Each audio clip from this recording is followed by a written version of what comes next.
أعوذ بالله من الشيطان الرجيم وبه نستعين وعليه نتوكل والصلاة والسلام على أشرف الأنبياء والمرسلين أما بعد. Mga minamahal kong mga magulang at mga kapatid sa panampalataya, Assalamualaikum warahmatullahi wabarakatuh. Ngayong araw po ang ating pag-usapan ay ang patungkol sa tahara. At inshallah, tayo po ay magsisimula sa pag-aaral sa fiqh upang malaman natin ang mga bagay-bagay na kailangan nating malaman patungkol sa paglilinis, sa pagdarasal at iba pang mga bagay patungkol sa fiqh. At ang unang pag-usapan natin ngayong araw ay patungkol po sa usapin na tahara, na ito ay ang mga bagay na pwedeng gamitin at hindi pwedeng gamitin sa paglilinis. Bago tayo magsimula sa mga katanungan, ang pinakaunang tanong dito ay ano ang klase o ano ang tatlong uri ng tubig. Sa Islam, makikita po natin na napakaganda po sa relihiyong Islam dahil lahat po ng bagay na patungkol sa atin ay meron pong mga katibayan, meron pong mga pag-aaral patungkol sa Islam. Kahit po yung tubig na ginagamit natin ay meron po tayong mga alituntunin na dapat nating sundin. So dito, ang pinakauna ay ano ang tatlong uri ng tubig. Ang mga ulama po ay meron pong naghati ng dalawang klase ang tubig. Meron namang naghati ng dalawang klase at meron namang naghati ng tatlong klase. At ito'y magkaparehas lang. Ang unang klase, yung tinatawag na hinati nila ito sa dalawang klase, ay sinabi nila na tubig na malinis at tubig na marumi. Tubig na malinis at tubig na marumi. Ang ibang ulama naman kanilang sinabi na tubig na malinis na nakakalinis at saka tubig na malinis pero hindi nakakalinis at tubig na tinatawag na ito ay marumi. So yung tubig na malinis ay hinati nila sa tubig na nakakalinis at tubig na hindi nakakalinis. Ano ang mga halimbawa ng tubig na malinis? Ang tubig na malinis na ito ay yung tinatawag na nakakalinis.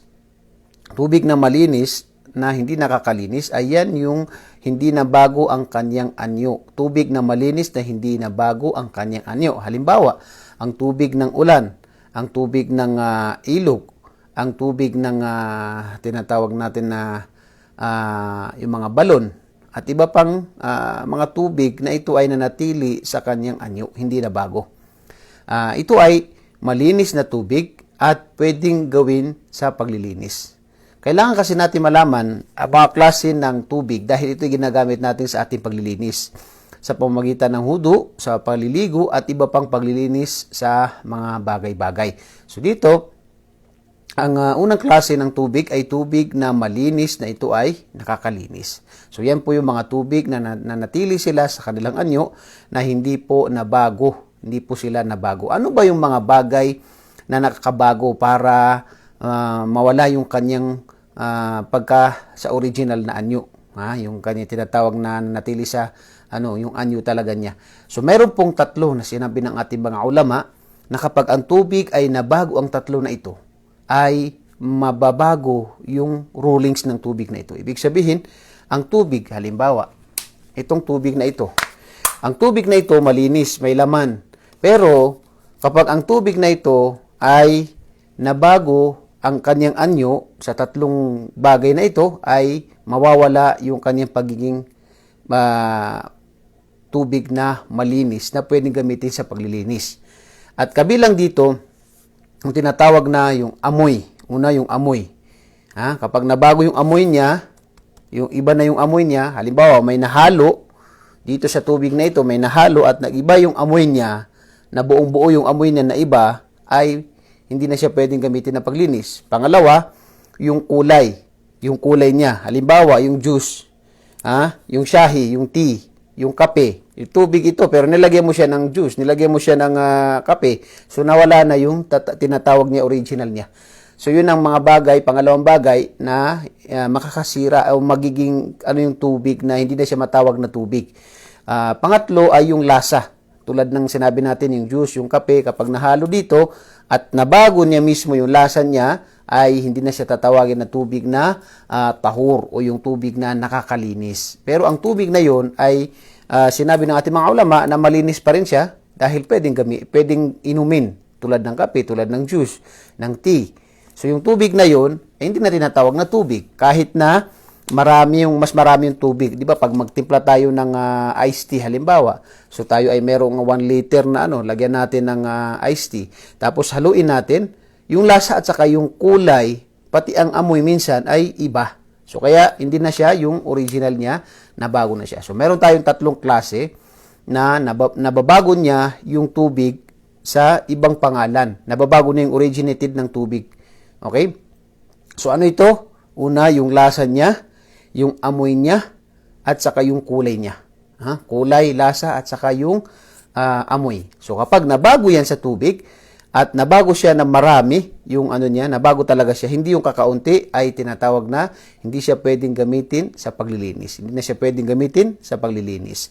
So dito, ang tubig na ito ay hindi na siya tinatawag na tubig at pwede siyang gamitin para pang-inom, kung gusto nating inumin, tulad ng juice, kape, at saka yung tsaa, yan ay tinatawag na malinis, pwedeng inumin, pero sa paglilinis, hindi po pwedeng gamitin.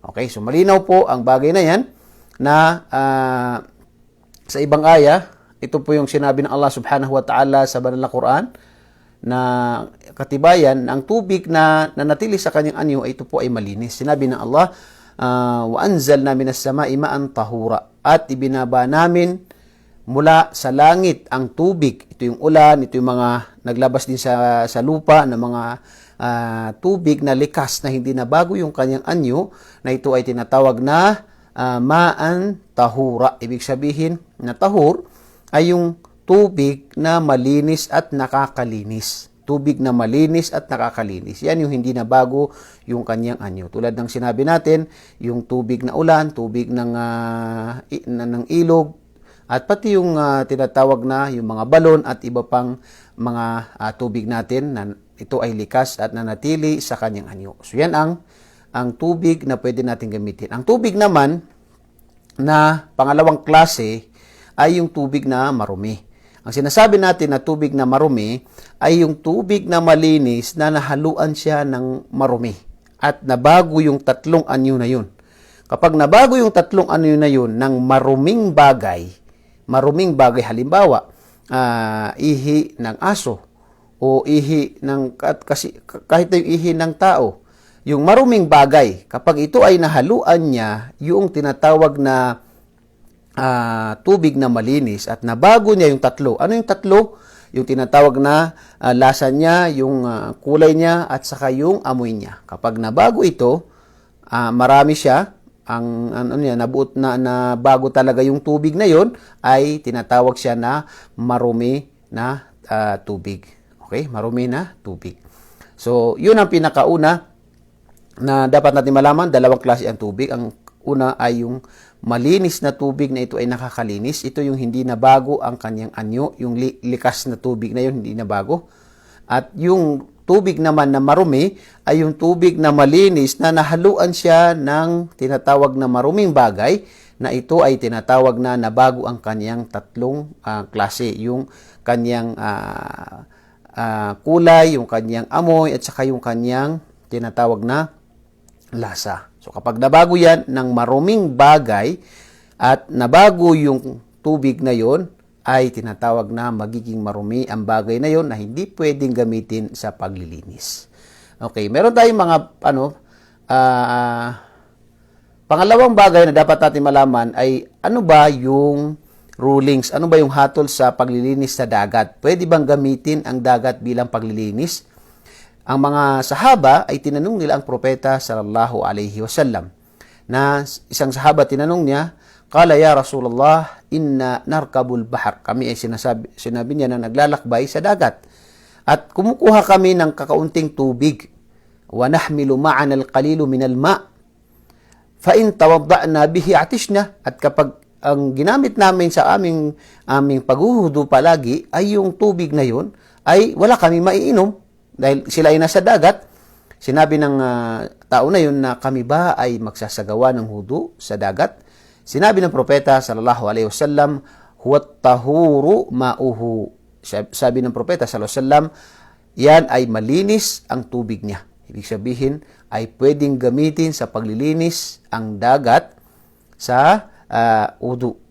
Kapag tayo ay nag-beach halimbawa, ay kung may tubig na yung sa gripo, mas mainam doon, syempre, para hindi sa katawan natin, saka yung lasa. Pero kapag gusto natin magudo sa tinatawag na tubig sa dagat, ay walang masama doon. Sinabi ng propeta sallallahu alaihi wasallam sa kanyang hadith na huwat tahuru ma'uhu. Ibig sabihin, malinis ang tubig na dagat na pwedeng gamitin sa paglilinis. Originate kasi yung tubig na yun ay maalat talaga siya. Hindi siya nabago na binago. Okay? Hindi siya binago, kundi yan talagang originated niya. Likas na yan. So, sinabi ng propeta na malinis ang tubig na yan. Kasama rin sa dapat nating malaman ay yung tubig na galing sa yung ulan. Siyempre, lalo na sa mga probinsya, marami po na ang kanilang inaasahang tubig kapag wala silang patubig sa kanilang lugar ay yung tubig na galing sa ulan. So ito po ay malinis at kaya po nung sinabi natin, nakatibayan na sinabi ng Allah, wa yunazzilu alaykum minas sama'i ma'an liyutahhirakum bih. At ibababa namin, sabi ng Allah, sa inyo mula sa langit ang tubig na ito ay tinatawag na gagamitin niyo sa inyong paglilinis. So malinis po ang tubig na ito. Ito po yung likas na tubig na hindi siya nabago, kaya ito po ay pinapahintulutan na gamitin. Ganun din yung paglilinis sa tubig na biir. Ano yung biir? Ang biir ay yung mula sa balon. Mula sa balon. So yan po ay pinapahintulutan dahil likas po ang kaniyang tinatawag na anyo. Yung tubig na yun, hindi po siya nabago. Kahit na sinasabi ng mga ulama na kung nabago ito ng kakaunti, hindi ito makakaapekto sa tinatawag na tubig. Kung marami ang tubig at nabago lang siya ng maliit, maliit lang, yung tinatawag na kulay, kukunti lang nabago niya, hindi lahat, kunti lang.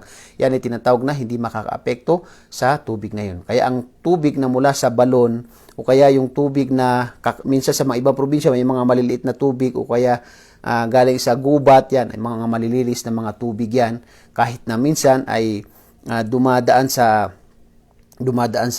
tinatawag na may mga lupa na dadaanan niya at nagiging brown ng konti. Yan ay hindi po makakaapekto dahil ang lupa ay malinis at hindi po yan tinatawag na makakasira sa kanyang pagiging malinis. So yan po ang sinabi ng ating mga ulama na pwede pong gamitin itong mga tubig na ito at malinis ito na pwedeng gamitin sa paglilinis. Kasama rin doon yung rules naman sa tinatawag na paggamit ng mga tubig na nahaluan ng ibang malinis na bagay na katulad ng yung mga bulaklak na ginagawa nilang itong mga pabango.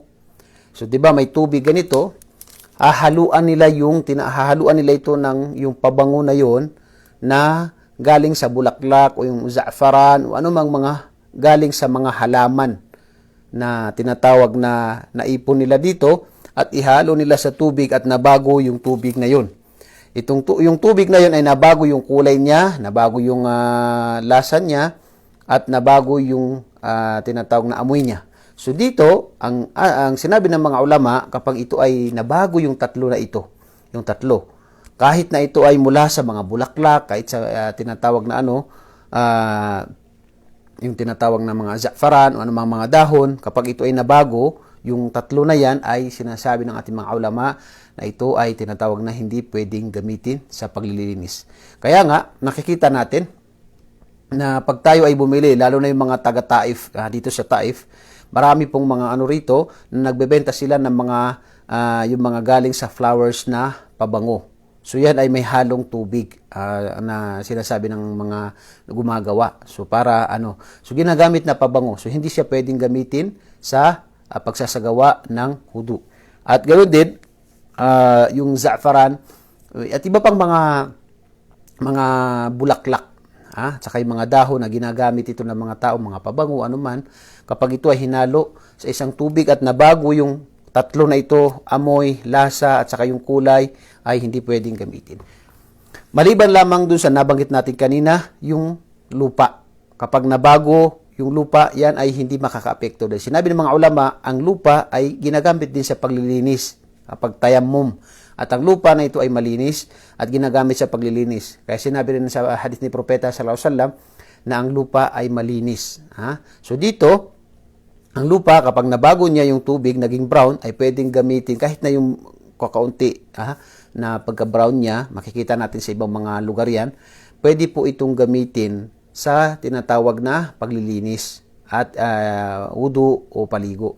Ang ano lang natin, kapag nabago, halimbawa, hindi natin sinasabi, marami po kasi mga lugar na halimbawa sa Pasig River, doon sa may mga gilid-gilid na tinatawag na mas marami yung nabago doon, yung mga ano ng mga pagitan ng mga bahay, na makikita natin na dito sa lugar na ito ay marami pong mga marurumi. Makita natin, hindi po yung sa kalagitnaan. Sa kalagitnaan po ng Pasig River ay pwede pong gamitin yan na paglinis, panghudo at saka paligo at pwedeng inumin kapag ikaw ay nasa sa yung pinakamalawak na Pasig River. Pero pag doon na sa mga gilid ng bahay, nagkahalo na dyan yung mga dumi, ihi, at saka kaya makikita mo yung minsan na hindi na tubig hindi na yung likas na tubig niya, kundi magiging itim, magiging brown. So dito, hindi dahil sa lupa ito, dahil ito sa marumi na nanggaling sa mga bahay ng mga tao, kaya ito ay hindi pwedeng gamitin sa paglilinis.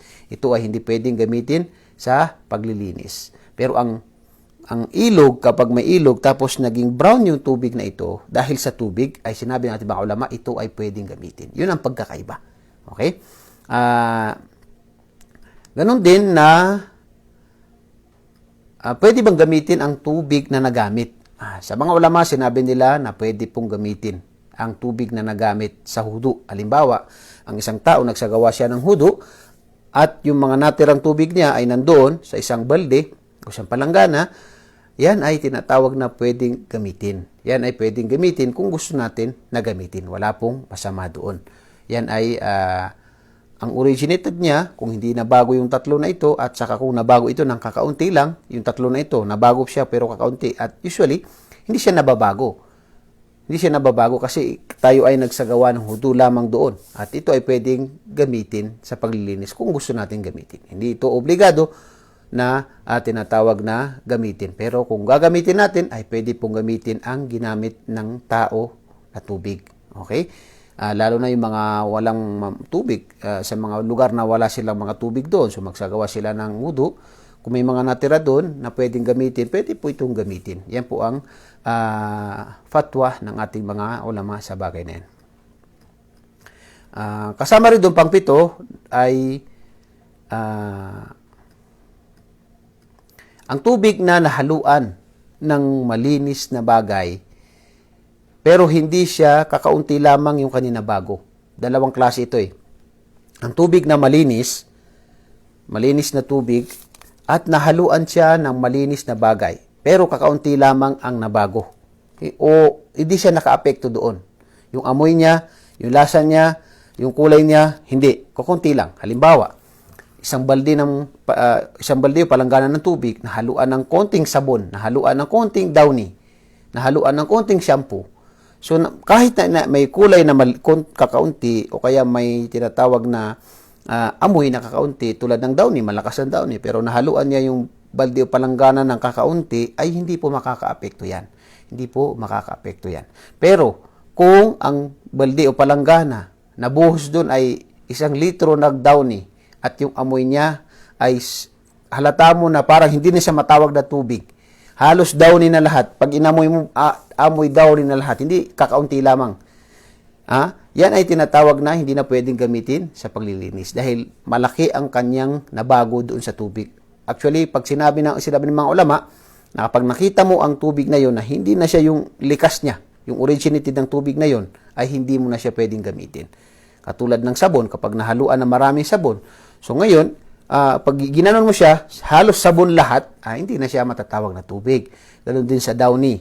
Pag nahaluan ng downy, yan ay tinatawag na hindi pwedeng gamitin. Kapag nabago talaga yung tatlo. Pero kapag kakaunti lamang, parang may naaamoy ka, naamoy na downy, pero tubig pa rin siya. Yung kulay niya ay kulay tubig, may kakaunting kulay ng ibang sabon o ano. Pero hindi siya maka-apekto doon dahil kukaunti lamang, yan ay pwedeng gamitin. Pero pag marami, sinabi natin mga ulama na bago siya talaga, gaya na sinabi natin na pag halata naman yung sabon, pag ginanon mo, gaganon yung bubula yung sabon. So, hindi na siya tubig. Yan ay tinatawag na puno na ng sabon. So, hindi na siya pwedeng gamitin sa paglilinis. So, maliit man yan na tubig o malaking tubig man yan, kapag nabago yung tatlo na ito sa tubig na yun at hindi mo na siya matawag yung likas niya, kundi marami siya, hindi na pwedeng gamitin. Pero pagkakaunti lamang ang nabago, pwede pang gamitin. Paano naman linisin ang tubig? Paano, halimbawa ito, nahaluan siya ng tinatawag na tubig na halimbawa downy, kaunting downy, o kaya ibang mga sabon na kakaunti lamang. Kung ibuhos mo sa balde o palanggana at nawala na yung amoy, nawala na yung tinatawag na kulay, nawala na yung lasa, ay tinatawag na tubig na yun ay magiging malinis. Yan ang paglilinis ng tubig kung yan tinatawag na ano. Pati yung tubig na marumi, nahaluan na marumi, halimbawa ito nahaluan na marumi, pero inalo mo sa isang balde o isang tangke na tubig, nawala na yung amoy, nawala na yung ano niya, nawala na yung amoy, lasa, tsaka ano, bumalik na siya sa originated niya na tubig siya na likas, ay yan po ay pwedeng gamitin sa paglilinis. Okay, yun po ang pamamaraan ng paglilinis ng tubig. Malinaw po yun na kapag ang tubig ay nahaluan siya ng malinis na ano, na gusto mong linisin, kung ito ay nabago itong tatlo, ito man ay nabago ng marumi o hindi maruming bagay. Kapag ito ay nabago itong tatlo, ang gagawin mo lang ay ihahalo mo sa tubig na marami, isang tangke, isang ano, yung tubig na mawawala na talaga yung amoy niya, babalik sa original niya, yung likas na pagiging tubig niya, mawawala yung tatlong epekto na ito, ay magiging malinis ang tubig na yun.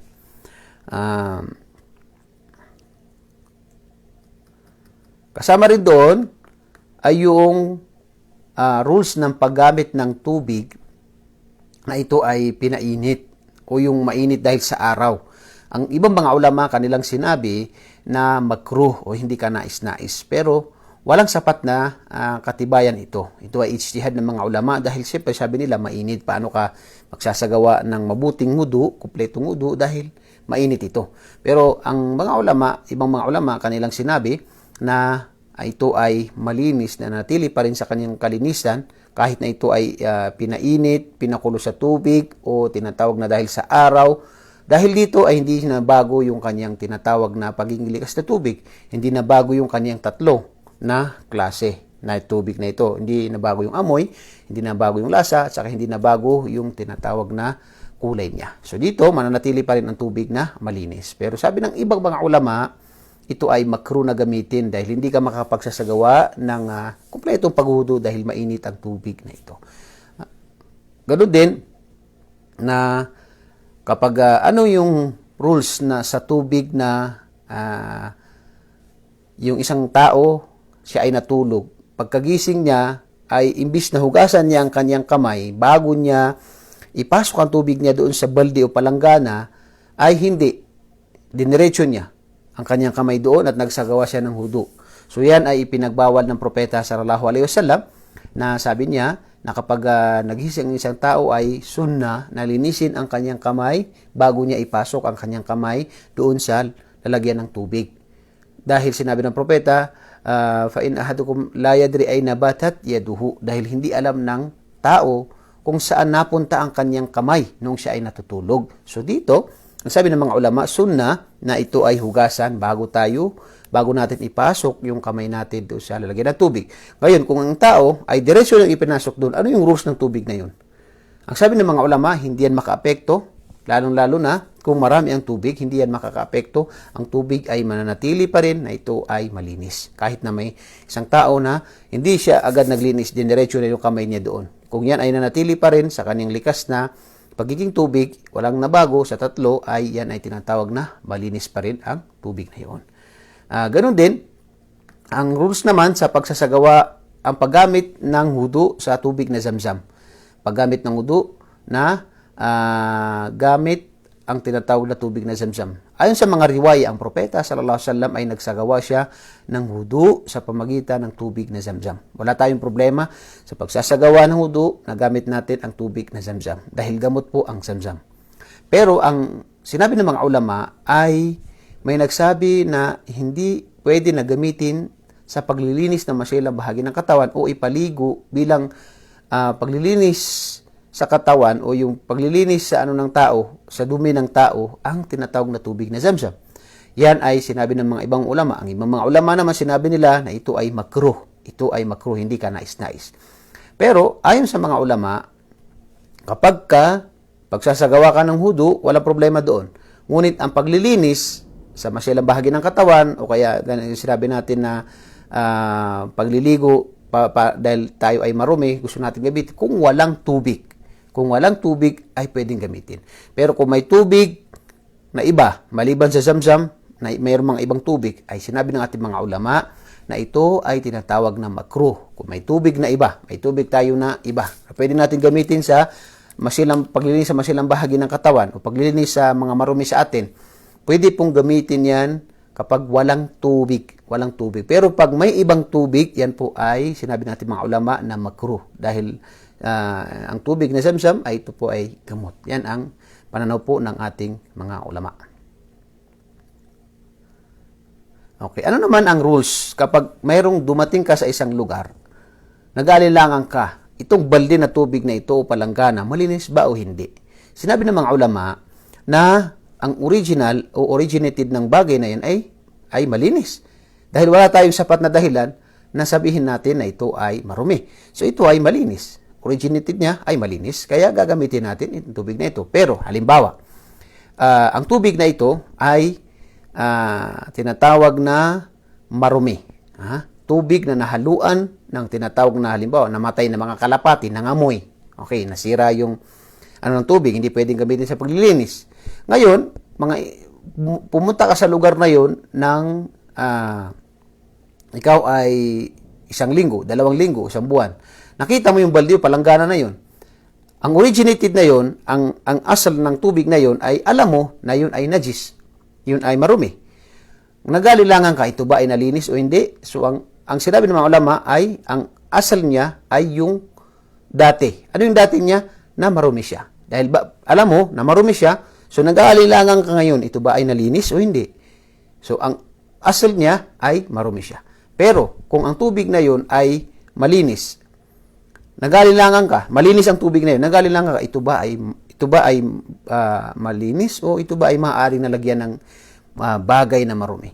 So dito, ang asal niya ay malinis. Dahil ang pagkakaalam mo sa tubig na yun ay malinis, kaya pwede itong gamitin sa paglilinis.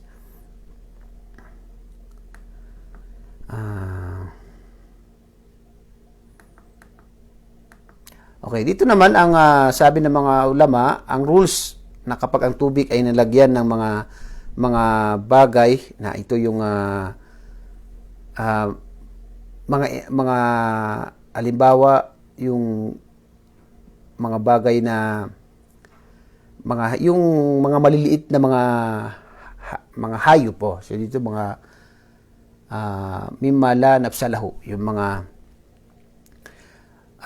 maliliit na mga hayop tulad ng paru-paro o tulad ng mga malilinis na mga hayop na ito, kapag nalunod siya sa tubig na gagamitin mo ng wudu, ay hindi ito makakasira. Sinabi ito ng mga ulama na kapag ito yung tinatawag na mga bagay na yung mga halimbawa, yung lamok o yung mga bagay na mga maliliit na mga bagay. So yan ay sinabi ng mga ulama na ito ay bagay na hindi makakasira sa tubig.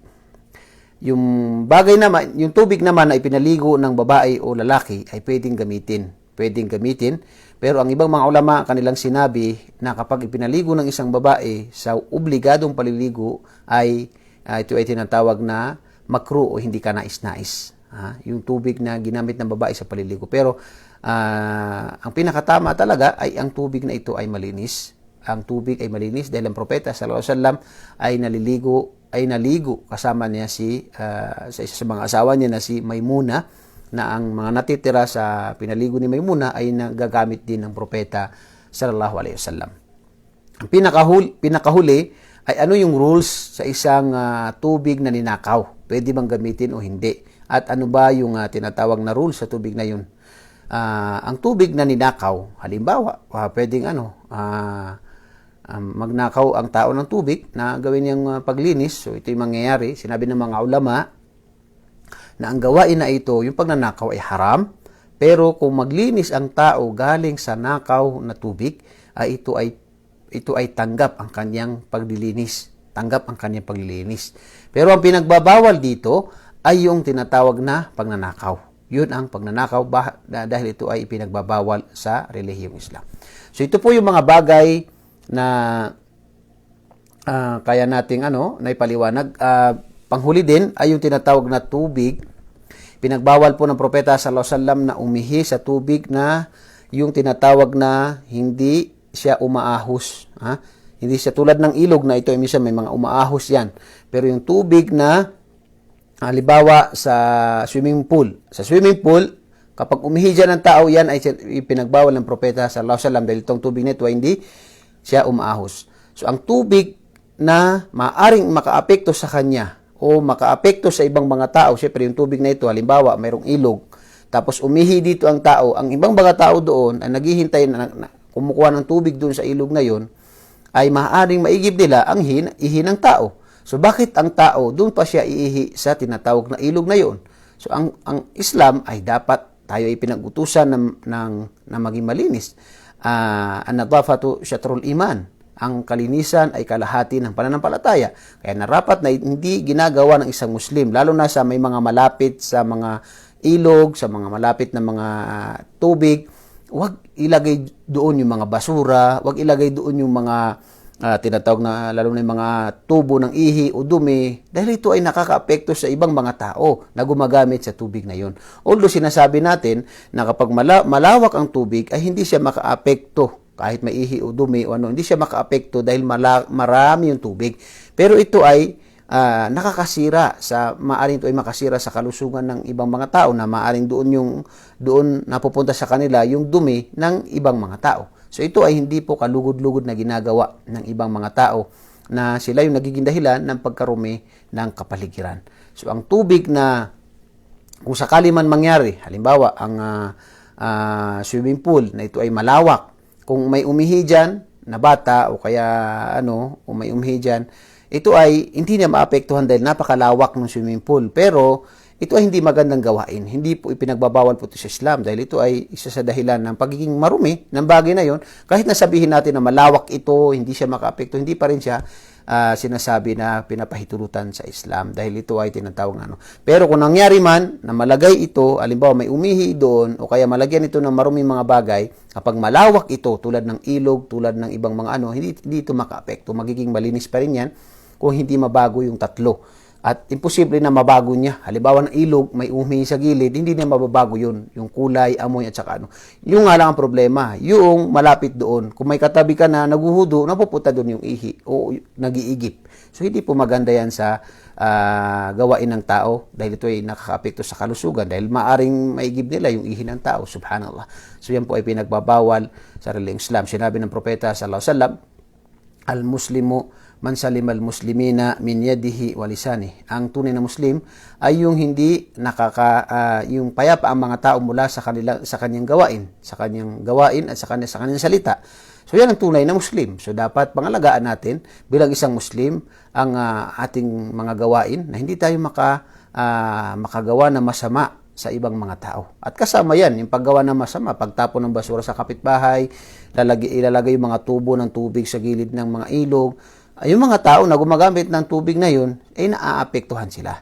Okay? So yan ay tinatawag na hindi magandang gawain na dapat iwanan ng bawat Muslim, na bawat tao na siya ay tinatawag na mayroong paniniwala kay Allah subhanahu wa ta'ala dahil ito ay pinagbabawal sa relihiyong Islam.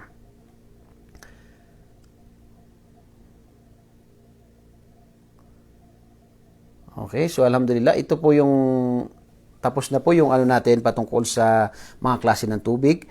Sana po ay nakapulot tayo ng aral sa ating pinag-aralan ngayong araw. Ito man ay marahil na yung iba ay hindi mahalaga sa kanya, iniisip niya yung tubig na ito. Pero minsan po ay dumarating po tayo sa panahon na itong mga nababanggit natin na klase ng tubig ay dumadaan po ito sa atin. Okay? Yung ilog na umaahos, maahos. Siyempre, ang rules, kung pag-usapan natin ang rules, may tanong po diyan, no? Ang rules ay sinabi sa hadith na huwag kayong umihi sa tubig na ito ay hindi umaahos, hindi siya maahos.